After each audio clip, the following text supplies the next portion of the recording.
WOCA. The Source.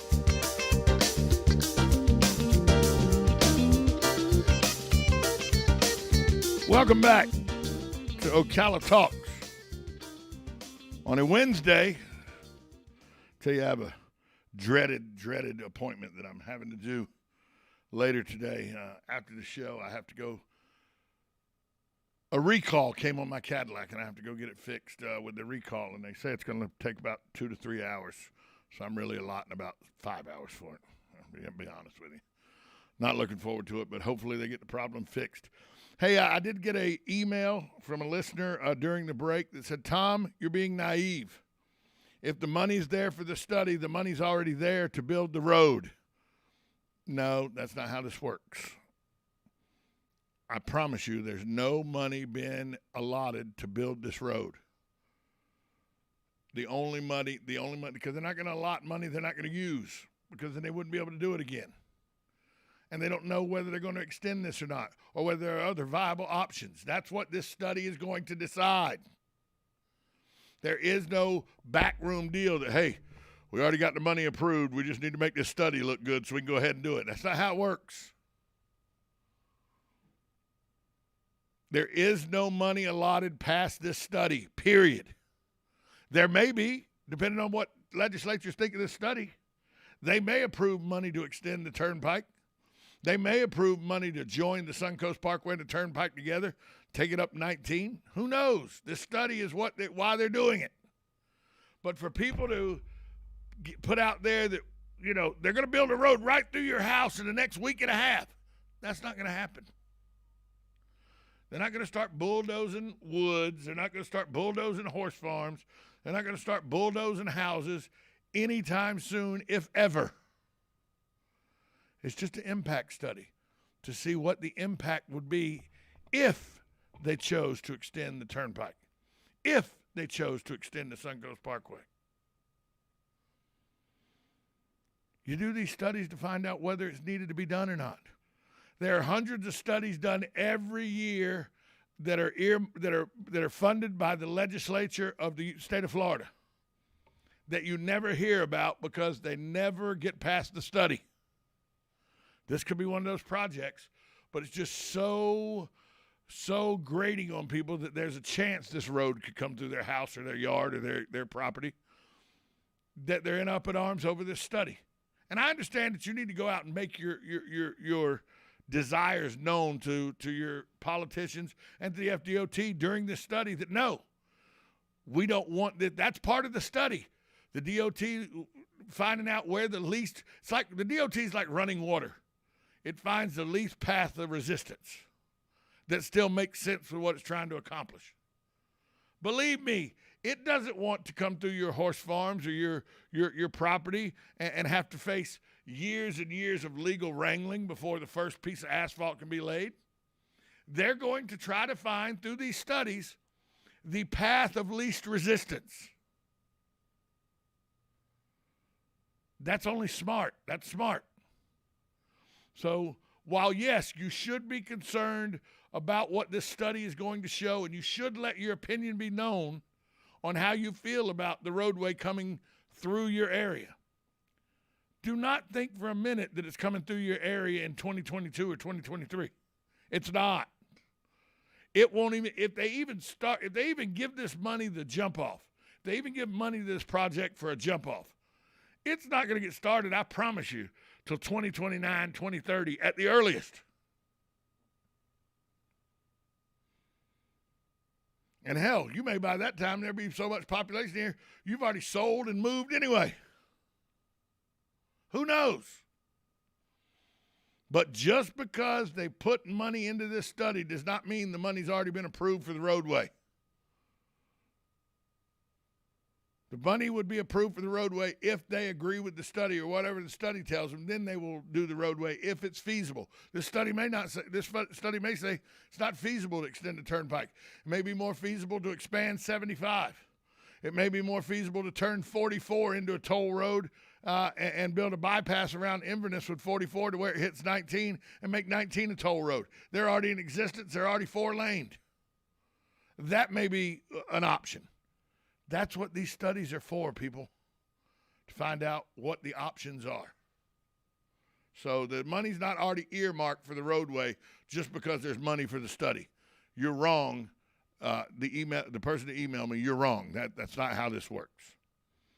You know, somebody, we got into a discussion over the weekend about fun games we had played as children. And every place is different. You know, North Florida, South Georgia, one of my favorite games as a child playing, and a lot of people played it. I talked to when my good friend Butch, when he passed away, there was a lot of people that were at his funeral and everything. We were talking about games that they had played all their lives and everything, and I'd played it in South Georgia just as much. If you've never played the game of half rubber, you have no idea what you're missing. It's like wiffle ball on steroids. If you've never played the game of half rubber, you're missing out on a very good game. I know that I was talking to Ricky Beckett, who played it. John Brantley the third has played a lot of half rubber. We played a bunch of it in South Georgia to the point where there were leagues that were formed, and now there's even a national half rubber championship that's played every year. And when we were kids, we didn't have I went into a website the other day where you can actually buy pre-made half rubber balls now. We didn't have that. Remember the red rubber ball that you had that was about the size of a baseball? Well, the game was played with that ball, cut in half, hence the name half rubber. And you used a broomstick, just like they do with stick ball. You used a broomstick or a mop stick as the bat. And you would pitch that ball, you would throw it side-armed or something so that it would go like a Frisbee, so the flat part would be on the bottom. And that half rubber ball do all kind of tricks. And then you played along the rules of baseball or wiffle ball. It was an amazingly fun game as a child, and it helped with the hand-eye coordination. If you could hit a half rubber ball, you could hit a baseball. A lot of guys will tell you that played baseball, half rubber was what they played. Or you know, guys up northeast, they played stick ball out in the street before they played baseball. A lot of people down here in the deep south played half rubber. So it is a game I had forgotten about until I got in this conversation, and we were talking about it, and I go, wow, y'all played half rubber down here in Ocala?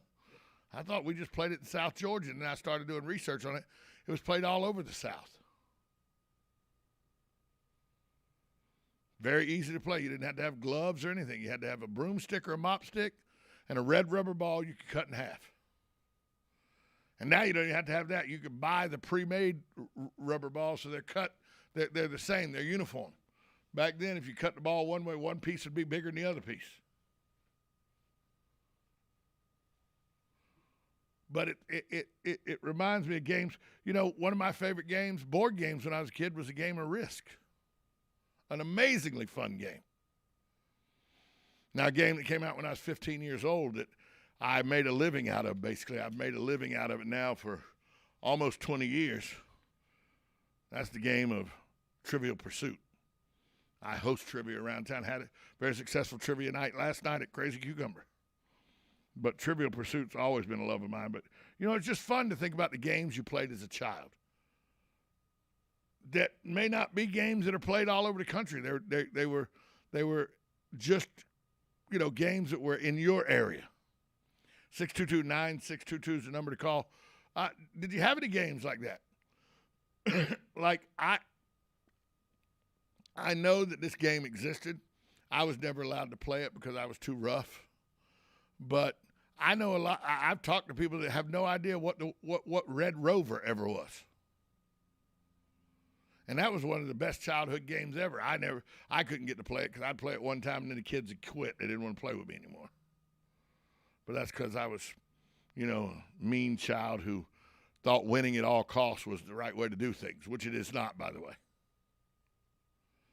Took me a long, long time to realize that winning at all costs is not an appropriate mindset. So, but yeah, just some of the games we played as kids. Half rubber, when I heard people talk about half rubber, I thought, man, I forget how fun that game used to be. A lot of people still play it too. A lot of people still play it. And it's very easy. Mop stick or a broomstick and, you know, half of a red rubber ball. That's all you got to have to play the game. And it's fun upon fun.